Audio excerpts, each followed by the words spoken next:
As I've said before, if you want to get ahead in today's digital marketing world, you need to test. Test, test, test. I can't stress it enough.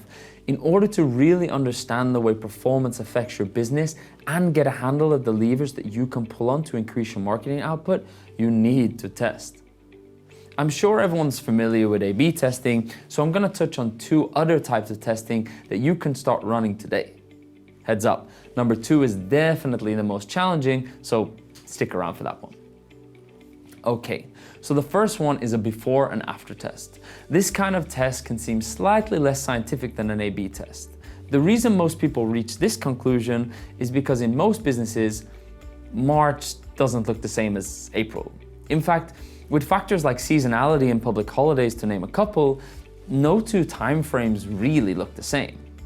However, due to limitations in some platforms, constraints on resources, and obviously the pressure to make changes and deliver better results faster, sometimes a before and after test is better than no test at all. So, if you're going to run a before and after test, make sure you understand its limitations. Secondly, we have geo-testing. As I mentioned, this is slightly more advanced, so I'm going to dig into it, but it requires both a strong hypothesis and a little bit more research about the variables involved. I think a geo-test is best understood through an example. So, let's say the scenario is that we want to try and understand the impact that an upper funnel channel is having on our performance. In order to get our hypothesis, we need to lay it all out and understand what we're really asking.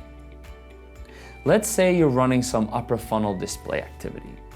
Given the nature of display, it won't have many direct clicks.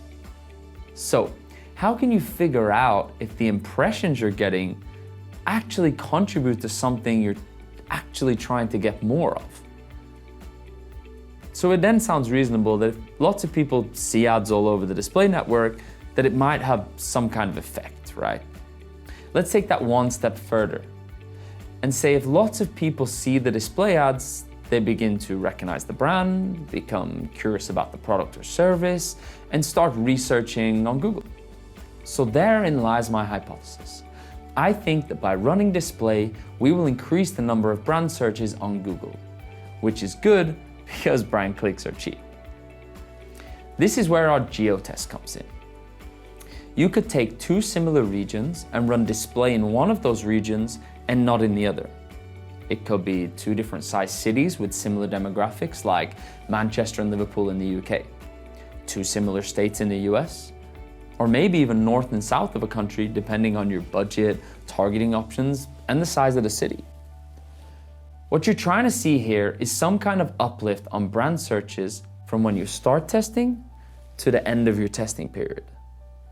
Depending on your amount of traffic, this could be a few weeks up to a few months.